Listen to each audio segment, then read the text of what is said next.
All right, guys, welcome back to the show. Thank you so much for being here. So it turns out Joe Biden, I did not think this was going to happen, but it turns out Joe Biden does plan to continue to seek extradition of WikiLeaks Assange. Unfortunately, look at this Reuters article here. It says that the Biden administration plans to continue to seek extradition of WikiLeaks Assange. It says President Joe Biden's administration how many times do I have to say this? Plans to extradite WikiLeaks founder Julian Assange from the United Kingdom to the United States to face hacking conspiracy charges, the U.S. Justice Department said. Justice Department spokesman Mark Raimondi on Tuesday said the U.S. government will continue to challenge a British judge's ruling last month that Assange should not be extradited to the United States because of the risk he would commit suicide. In a January 4th ruling, the judge, Vanessa Barrister, said, "I found that the mental condition of Mr. Assange is such that it would be oppressive to extradite him to the United States of America." The British judge set Friday as a deadline for the United States to appeal her ruling forbidding Assange's extradition. So they're saying that and by the way, it says right here, Obama's Justice Department decided not to seek Assange's extradition on the grounds that what Assange and WikiLeaks did was too similar to journalistic activities protected by the First Amendment of the U.S. Constitution. Trump administration officials stepped up public criticism of Assange and WikiLeaks only weeks after taking office in January of 2017 and subsequently filed a series of increasingly harsh criminal charges accusing Assange of participating in a hacking conspiracy. Because that's what they're going after him for, is they're saying, well, he hacked and he got the material because he helped hack. He helped Chelsea Manning hack. And that is what's going on here. So, yeah, unfortunately, I really hoped that Joe Biden was not going to be seeking extradition of Assange. I hoped he would be dropping the extradition charge because Obama was unwilling to go after Julian Assange, and it looked like Joe Biden was just going to roll us back into Obama era everything, right? And then and that's, so I just thought he was going to, ultimately drop charges against Julian Assange. I thought maybe, or I'm sorry, not drop charges. I didn't think Joe Biden would actually go that far.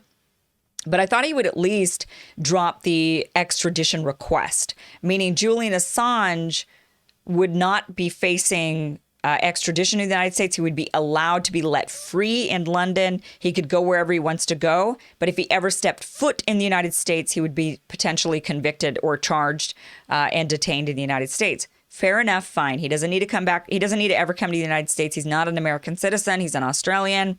So if the U.S. wants to do that, fair enough, as long as Julian Assange is free. I don't even think they should be doing that. They should be dropping all of the charges as well. But you know what? I'll take freedom for Julian Assange. If we have to baby step it, we have to baby step it. But if Joe Biden's administration is now saying, no, we're still going to go forward with it, one thing I could hope is that this news is coming out in order to test the waters. Maybe they're trying to figure out how popular or unpopular is this idea. Sometimes administrations do this. They just kind of float ideas. Joe Biden isn't the one who said it.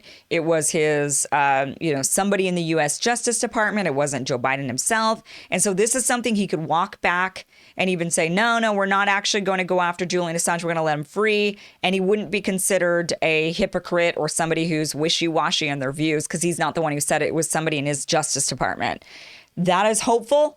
All we could do at this point is hope for that that's exactly what's gone on here, that this is just a testing of the waters. And when they get some pushback from the public, which is what it would require, it requires us talking about this and saying this is not what we want. This is bad for journalism. This is bad for America. And quite frankly, look, if our government is committing crimes on our tax dollars, we're paying for this. And if they're committing crimes, we deserve to know about it. It is up to us to know about what our government is doing, to know what our military is doing, and to call them out and say this is unacceptable to us. And that is what Julian Assange and WikiLeaks was allowing for us, was to see what was really going on. Now, obviously, all he did was publish the papers that were given to him. You can criticize him about not redacting names. You could criticize him about not being discerning about what he published, but he published what was given to him. And that is no different than what other organizations, reputable news organizations that are in the pocket of the CIA and the intelligence community, by the way, it is no different than what they have done in the past by publishing papers that were given to them, even papers that were highly classified.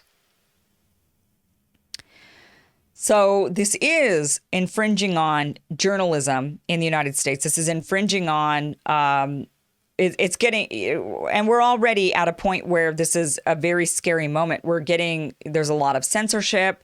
There's a lot of calls for increasing censorship. And now you've got Julian Assange rotting in jail, Edward Snowden sitting in Russia. At least he's not in jail.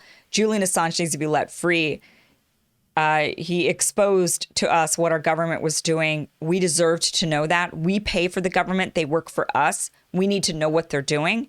And WikiLeaks allowed us that transparency that our own government was unwilling to give us. So this is really unfortunate. I hoped the Joe Biden administration would not seek to extradite Julian Assange. And unfortunately, I was wrong on that at this point. So let's hope that they drop those charges going forward, because this is really, truly an absolute disgrace on this country. That is for sure. I don't know how surprised we should be, considering since the Joe Biden administration took charge, we're seeing an increased censorship. We saw a bunch of left channels being censored this past week. That's under the Joe Biden administration. If that happened under the Trump era, they would have said, see what happens under Trump. See how bad of a guy he is, that people get censored. Well, this is happening under a Joe Biden administration. So what is the excuse? We're seeing increasing calls for censorship, and we're seeing a continued attack on journalism under the Joe Biden, Kamala Harris administration.